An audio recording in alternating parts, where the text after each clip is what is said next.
Hi everyone, welcome back. There are several simple principles as to why some people are able to become wealthy, whereas others remain poor.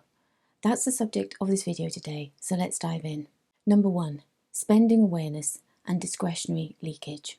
Research from the University of Portsmouth using ONS data found that back in 1985, the average household was spending 14% of their income on discretionary items.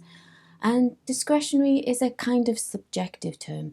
It's things that you don't, strictly speaking, need but want. It's not part of your essential spending, such as your rent, mortgage, or bills. I'm sure that all of you watching completely understand the difference between your essential and your non-essential or discretionary spend. And by 2019, this research found that the average household was spending 25% of their monthly income on discretionary spending. There could be many underlying reasons as to why people's discretionary spend has been gradually creeping up over the years. But I would argue that one of the reasons for this is lack of control. And what I mean by lack of control is lack of disciplined budgeting and tracking of monthly spending. I know this sounds boring to many people, and many of you might be clicking away when you hear me say the word budgeting. But very simply, if you are not tracking your spending each month, both your essential and non-essential spending, then you'll simply never become wealthy. I totally understand that many people have no money left over after their essential spending each month. I grew up in a household just like that. I'm sure you all know the basics of budgeting. There are so many tools available these days to suit everyone's style of keeping track. You can have apps on your phone, even if you just use pen and paper and make note in a notebook. There are simply no excuses for not keeping track of your spending. Number 2, delayed gratification. The second principle that separates the wealthy from everyone else is the principle of delayed gratification. You might be aware of the famous marshmallow experiment that was done with children that gave them a choice: 1 marshmallow now, or 2 if they were able to wait. But the important point about this experiment that you might not be aware of is these children were followed up years later, and those that were able to exhibit delayed gratification had significantly higher success in life in terms of higher grades, better jobs, and were wealthier. The same principle applies to money. Spend £1,000 today and it's gone.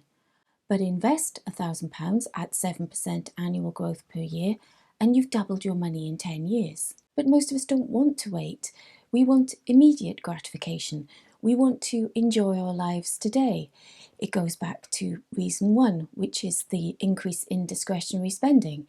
We don't want to be delaying our enjoyment for the sake of our future selves.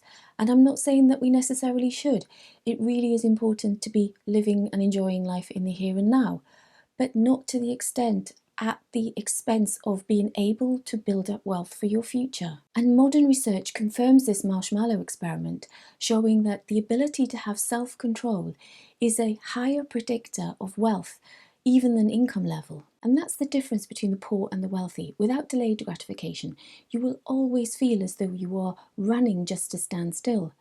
But with it, patience turns compounding over the years into prosperity. Number 3, not investing. The next reason that you are not wealthy is because you are staying away from investing. You are saving all your money in cash rather than investing it instead. And this could be for several reasons. Perhaps, as per reason 1, you're not saving any money at all, let alone investing, because you simply have very little left over each month. Or perhaps you are staying away from investing because of risk aversion.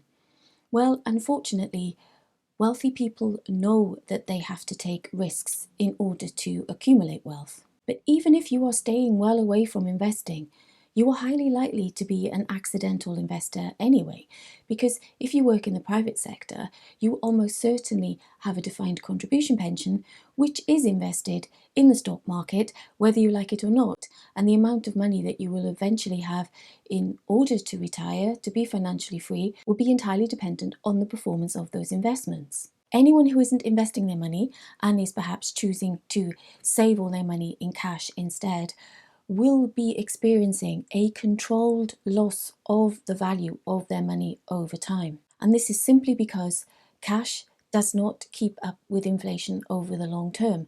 Now, you might argue that the interest rates on cash in the bank are quite high and generous at the moment, and you'd be right. But historical data tells us that this will not keep up. Banks will absolutely not continue to give interest rates on cash that beat inflation. So while today's higher cash rates might feel rewarding to you, over decades, this will definitely gradually erode the value of the money that you have worked so hard to save. Number 4, time versus capital, income composition and tax treatment. The next reason why you'll never be rich is if you are solely dependent on a salary from your job, because the whole system is heavily tilted towards capital. The OECD highlights that in almost every developed country, income from capital is taxed more lightly than income from salary. While there will always be a maximum number of hours of your time that you can sell in exchange for money, investments compound while you sleep. To illustrate the point, the labour share of income that comes from wages has been gradually decreasing over the years. In the 1980s, workers took home around 75% of national income, but today that has dropped to 65%. The remaining national income is captured by things such as dividends, profits, rental income, and so on, all capital income sources. This has many impacts on your ability to generate wealth,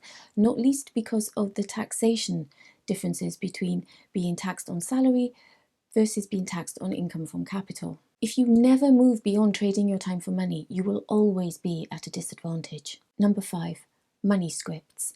Hidden beliefs holding you back. In psychology, our hidden beliefs about money are known as our money scripts, and there are 4 different types of money scripts. And research shows that 3 of these are consistently linked to lower income and lower net worth. And these money scripts are usually learned in childhood, and it can be very difficult to overcome them, and is impossible to overcome if you are not aware of what your own money script is. For example, if you have some beliefs that tells you that money and accumulation of it is somehow immoral and bad, then you will stay away from investing and you will never be financially free. On the other hand, if you equate wealth with status, then you risk overspending and not accumulating wealth. Unless you personally recognize and challenge your hidden beliefs, you will always struggle to build wealth, no matter how much you earn.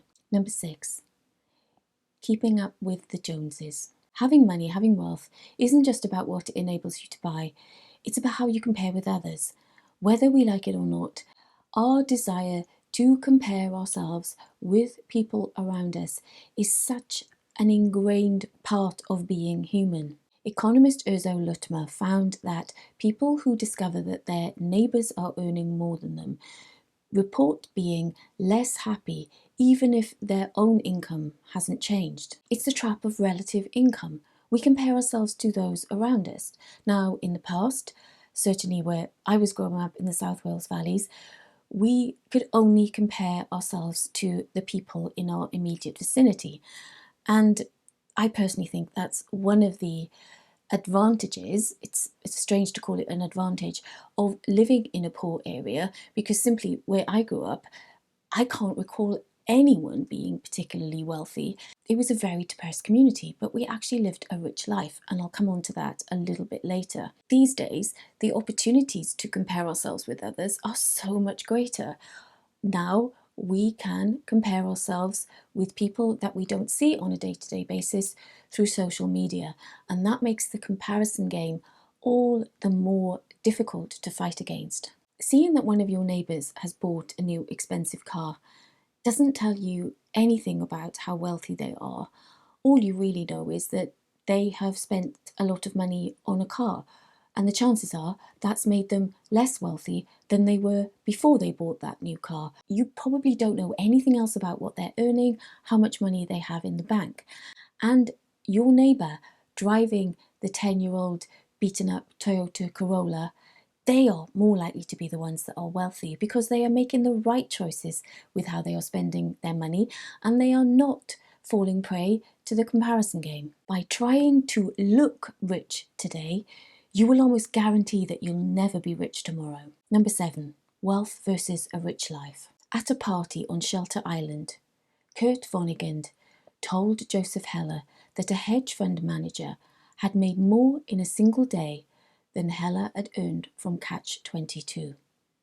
Hella replied, "I've got something he can never have, the knowledge that I've got enough." This simple reflection, this famous quote that I'm sure you've heard, nicely reflects the difference between monetary wealth and living a rich life.